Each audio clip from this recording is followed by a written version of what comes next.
Hari imodoka nto idasanzwe imaze iminsi ibonwa mu mihanda ya Kigali. Abayibonye bamwe bavuga ko ari imodoka, abandi bati ni moto zigendera ku mapine ane, ariko si iki ni iki koko.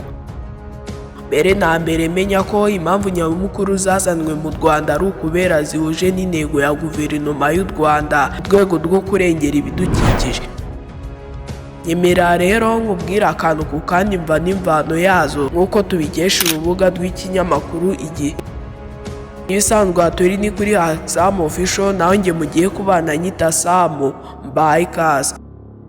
Iyi modoka ntoya yakomeje kuvugisha benshi yitwa RENAULT TWIZY. Ni imodoka ikoresha amashanyarazi, ikaba ifite imyanya y'abantu babiri, kandi bitewe n'uburebure bwayo abenshi bayibonye bayibazaho cyane. Ubundi iyi TWIZY bwa mbere yagaragaye mu mwaka w'2009 mu imurikagurisha ry'imodoka ryabereye Frankfurt mu Budage. Nyuma muri 2012 nibwo iyi modoka yatangiye gucuruzwa byimbitse ku isoko ry'Uburayi.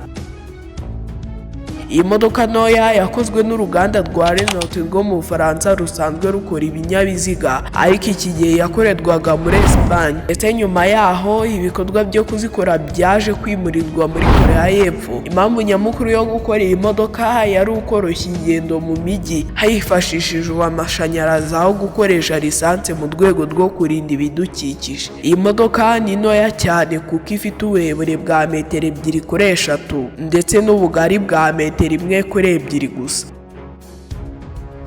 Byumve neza ko hari moto zimwe na zimwe zirusha uburebure, ariko se mu by'ukuri iyi modoka nubwo ari ntoya yizewe bingana iki?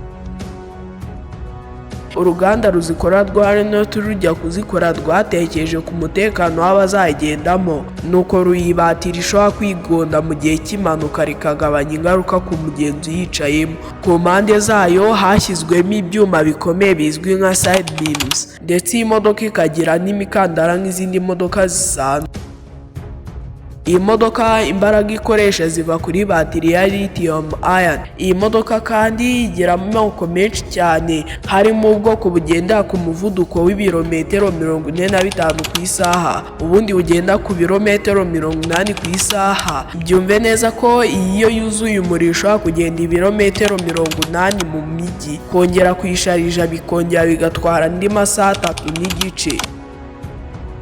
Mu myaka yashize hagaragajwe amoko atandukanye y'izi modoka za TWIZY nka Urban 45, Urban 80, TWIZY Cargo ndetse na TWIZY Formula 1. Iyo yakoranywe ikoranabuhanga nk'iry'imodoka za Formula 1 zisanzwe zikoreshwa mu isiganwa.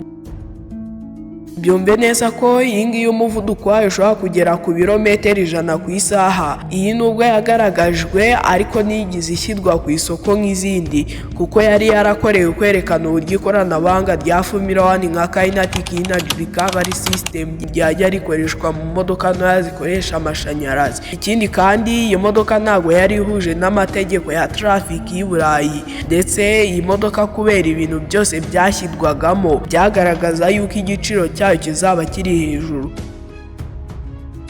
Bityo uruganda rero rwagiye inama ruhitamo kureka kuzishyira ku isoko. Mu Burayi gutunga TWIZY isanzwe byagusaba kuba witwaje hari hagati y'amayero 7,000 ndetse n'amayero 8,500.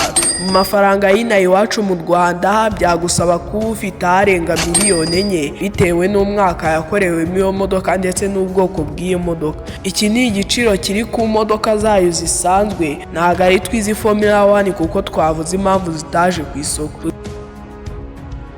Gusa ibiciro byo kuzitumiza mu Rwanda bishobora kwiyongera cyane bitewe n'imisoro ndetse n'uko yitaweho mu rugendo. Muri 2012 RENAULT TWIZY yabaye imodoka ikoresha amashanyarazi yagurishijwe cyane mu bihugu by'i Burayi. Byumve neza ko mu mwaka wa 2019 hari hamaze kugurishwa imodoka zigera ku 29.